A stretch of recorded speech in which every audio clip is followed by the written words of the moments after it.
Hey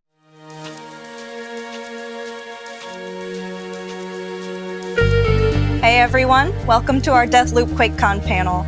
I'm Ann Lewis, and I am joined today by Dinga Bacaba, all the way over from Arcane Lyon. Thanks for joining us, Dinga. Hi everyone, it's my pleasure to be here. If you've been following Deathloop, you've seen the story from Colt's perspective. One man trapped in a time loop with 8 people to kill in order to break it. But what you haven't seen very much of is the view from the other side.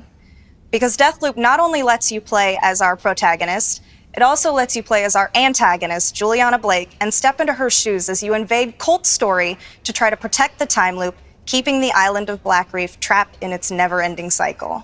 Today we're going to get our first ever in-depth look at this PvP mode. Before we can really get into what it means to play as Juliana, we first need to talk about how the PvP fits into Colt's campaign. Deathloop is an immersive, story-driven first-person shooter where you play, this assassin trapped in a time loop.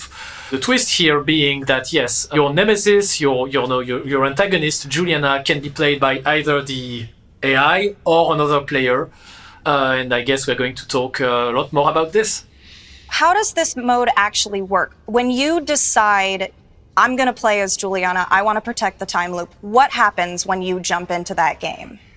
When you play as Juliana, you start by, entering some kind of hub where you can customize your character, choose which powers or which weapons to bring with you.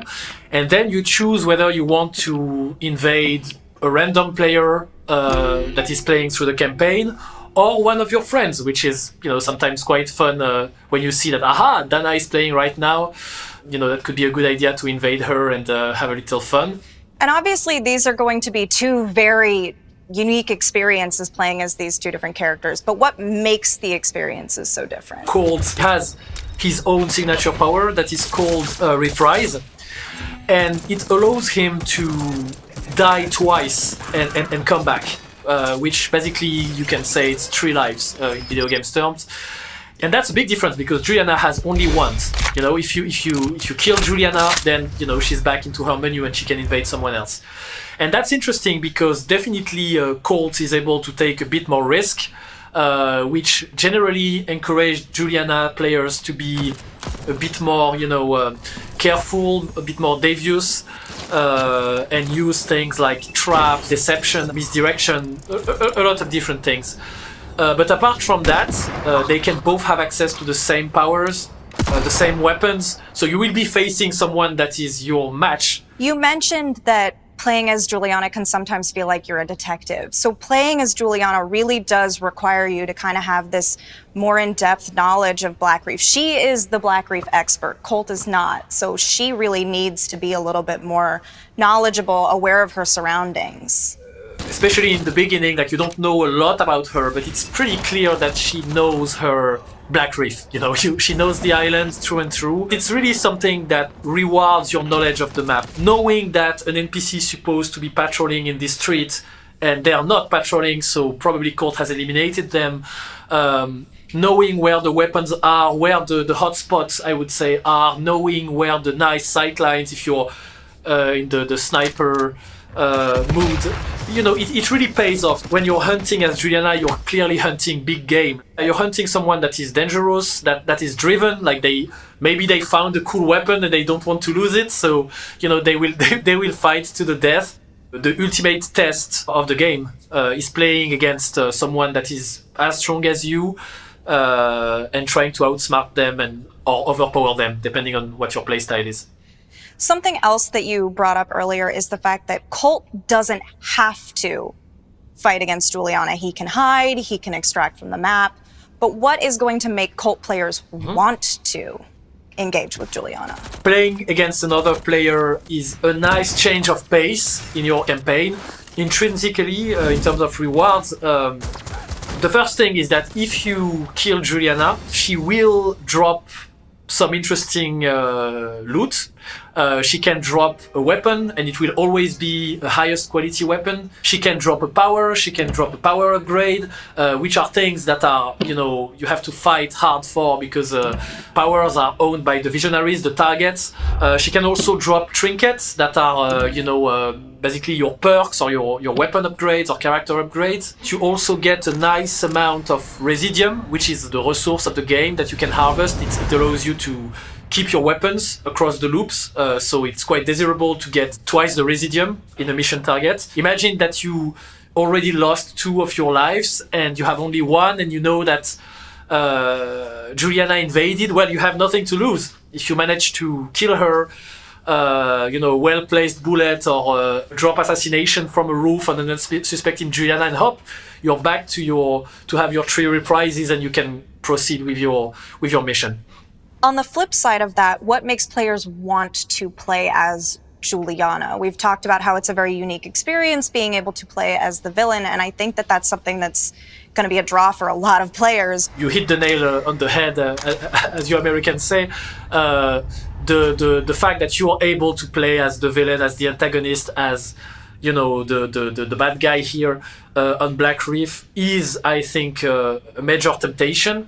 This is definitely something that I think feels special, especially when you're starting to see how Colt starts to act differently. They generally what we've seen is that players, like even I, start to play very differently when I know that I've been invaded by Juliana, and that's always satisfying to be kind of the mastermind.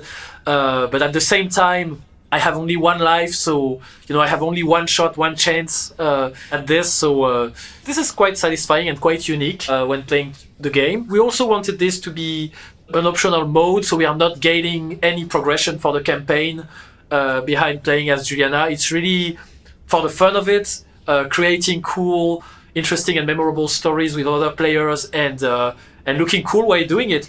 In the past, we've talked about all of these arcane water cooler moments, these things that happen in arcane games that are just so weird, so cool, that you have to share them, talk to your friends about them. Do you think that adding PvP to an arcane game adds to these types of moments because now you have 2 unpredictable elements? What drove us to add that to the game was not the competitive aspect of it, really. Like that's why there's no leaderboard, there is nothing like that. It was really the fact that it is an anecdote generator. 2 elements of chaos in a simulated world definitely create some interesting moments. Those moments of I really didn't plan for it to go that way, but that was so awesome. And you will hit record on your PS5 and save that clip and then send it to the other player in case they didn't save it, and maybe add them as a friend. It's nice to be surprised by a game. What players can add to the mix, be it something very random, very chaotic, or on the contrary, something that is like a perfectly executed plan where you will think like, oh, that other person is a mastermind. Like that's good game. GG, you deserve that one. In a more, I would say, developer-centric approach, it's an opportunity for us to just interact with the players and the community in a different way. Like the way we generally interact with them is asynchronously. Like we build the game, and then they play with the game, and then we watch on Twitch and YouTube, and this interaction doesn't really happen. But now that we get a chance to invade players or get invaded by players, we can share those moments with you all, and that's that's also exciting for us. I go by Siderath, by the way, so if you ever get invited by me, do your best.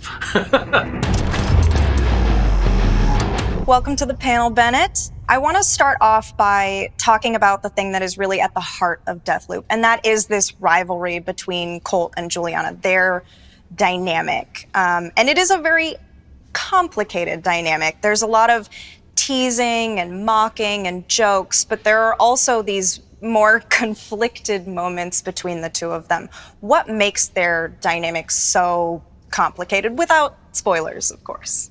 Yeah, I guess it's always complicated when someone's trying to murder you. From the player's perspective, this is the first person you meet, and they're already trying to kill you. And basically, part of the initial stages of the game are finding out and exploring and discovering why she wants to do this. She has something in common with Colt. The island loops over one day, but everybody on the island seems to forget, except for her and Colt. So in some ways, they're the only people who can share an experience of what's going on the island with each other, because if they went to somebody else, they would just forget, right? Through that experience, it's basically her trying to get Colt up to her level, right? She holds all the cards, she holds all the knowledge, and so she calls you over the radio and taunts you and things like this. But it also is this sort of didactic experience where Colt is inquiring about what's going on, and she's giving him answers, but also not giving him all the answers. As the player navigates through this world, they discover things, and she can kind of fill in some of the gaps. Juliana is still a little bit of a mystery to players, especially when you compare her to Colt and even the other visionaries. The other visionaries are very clear in their motivations. They want to be young forever, they want to party forever. We still don't really know very much about Juliana's motivations. We don't know why she wants to live forever. Can you give us any insights? Again, no spoilers. I think if one said Juliana's goal would be immortality, I think Juliana would say that's too simple of a concept. It's beyond that. It's I think in many ways the way we've sort of crafted this character is she's most interested in Colt, like getting to her level, challenging her, which in effect is like, it's a nice narrative and sort of like some of the game elements crossover of the PvP thing, because as Dingo was saying, it's like the most dangerous game, the most interesting opponent is a human opponent, you know what I mean? And she feels like that elevates her game. One way to look at it would be that Colt wakes up on this island. This woman is clearly the reason why everyone on the island wants to kill him. She's with him every step of the way, and she's the most interesting thing. Not only the most interesting person, she's the most interesting thing on this entire island. And it seems like the opposite is also true. So it's really interesting and never boring to see those two, those two interact. Deathloop is really funny.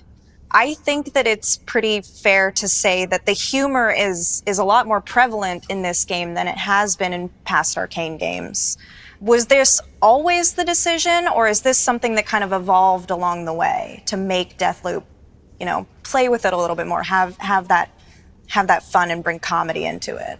When we started adding this dimension of the Eternal Party to the world, we knew we wanted it to be fun and maybe have a little bit of humor, but definitely, the narrative team, like Bennett and Pavel, Alex, Rosa, and everyone who worked on the game definitely brought even more humor than we were expected. And we went for it. If you just lay out the world of Deathloop on paper, you're like, yeah, this could be a pretty dystopian, dark place. There's just a lot of bad things that can go on. Like any sort of, quasi or attempt to be utopian society always has usually a very dark side to it. I think that was very clear in sort of a lot of the themes and a lot of the initial characterizations. And I think one of the things we wanted to do was really put a spin on it, and make it not just the world's super cool, but also I really genuinely enjoy being this main character and finding out what he says. When a player picks up a game, they're not worried about the stakes being against them. They're thinking about how do I win, and that's sort of what Colt acts like. He shows up and has absolutely no tools, nothing. He's literally waking up on a beach and has no idea of what's going on, and he pretty much just blazes right through it, and that's pretty much what the player would experience as well. So we really tried to make the player and Colt kind of feel like they're having a fun time together as they sort of discover what the hell is going on in this world and that stuff. So Colt, for instance, the way he approaches it is that he's like, this is not a great situation to be in. Like it's a pretty shitty day that he has to over and over again. Like everyone wants to kill him. It's cold. This is like an impossible task. overall, the way he's dealing with it, like the one of the things that gets him through is actually this self-deprecating kind of humor. Like he's not afraid to fail at all. Like he has this kind of confidence about the jokes that he makes, the situations that he gets into, and I think it's an interesting way for players to get into that kind of mindset. As Bennett said, like enjoying the experience, enjoying the successes, enjoying the failures as well, enjoying each discovery, because he's driven, he's serious about what he's doing, but he's not taking himself too seriously. Like this is one of the ways he deals with it. Well, we have a lot more to say about Deathloop's story. In fact, you can join us tomorrow as we sit down with the voice actors behind Colt and Juliana to talk even more about their complicated relationship and get a little bit more insight into these characters. For now, we're going to say goodbye to Dinga. Bye-bye, au revoir, thanks for having me. And last but certainly not least, we are joined by Dana Nightingale, our campaign designer and the architect of Deathloop's murder puzzle, which is a term that we've brought up a lot when talking about Deathloop. But Dana, please tell us, what is the murder puzzle? The murder puzzle is the player's journey through this very strange situation they find themselves in between waking up on a beach with no idea what's going on and eventually being able to eliminate all 8 visionaries in one day and figuring out how to actually do that. So it's a process of searching for clues. It's about going to each of those visionaries' strongholds, the locations where they're spending their eternity. They're partying or researching, or just hanging out with their friends, and infiltrating their space, learning about them, and figuring out what are the ways that I can either move them around or find out if there's any secrets to their schedule that you can exploit, so that they'll all eventually line up and you can do that perfect run. The way the player experiences this in the gameplay is every time you start a new loop, the whole island is laid out in front of you. You've got these 4 locations, and you're picking where you want to go. So it's the morning, it's a fresh day, and you're starting to craft your campaign. So you decided that you're the most interested in this particular visionary. Say it might be Igor Serling. You're really interested in what this guy is up to, so you can sneak into his camp, discover what he's up to, and hopefully find something there that will give you a clue that you need to figure out how to get him to another spot, because he's out in the middle of nowhere. It's going to be really tough to get another visionary to him, but maybe you could figure out a way to move him to a different location. This was something that came along very early in the process, and we kind of knew that this is how we wanted to solve the murder puzzle. And so I think one of the challenges narratively was coming up with interesting characters that have these needs, wants, and desires, and then making it make sense that they would maybe go against their own self-interest or act in a non-selfish way sometimes in order to, like, quote unquote, move yourself around so the player has a chance to kill them. A big difference between this game and the previous games that we've worked on, and to an extent Prey included, is that once the game opens up to you, you're choosing the order that you want to tackle everything. And if you're even choosing if you want to tackle anything at all. The campaign will begin with a couple of clues, and as you explore them, you'll find more clues. But in reality, you could ignore those clues and just strike it on your own. You say, actually, I want to go to this location, even though I know nothing about it. I don't think anything's there. And you don't know what you're going to discover. And even though we call them the leads, the clues that you discover to track down the solutions, even though they will have like a linear order that they can fall into, your first clue might be from the middle of that track, and you can explore in other directions from there. So What was really important to me when figuring all this out was that it was a true player-authored campaign, so that when you're talking with your friends or other fans, everyone is going to have a completely different story about how they tackled the game, who they started with, what they discovered when. You might have figured it out without the game helping you at all. Your intuition put it together and you're able to zoom straight in on the solution. In the long-form gameplay that we showed off in July, there were a lot of instances of Colt finding these small details that gave him either more information about his targets or information about ways to break into Alexis's mansion. So all of these little things that come together, how important are these little details that you find on the island of Blackreef to solving this puzzle? Some of them are integral.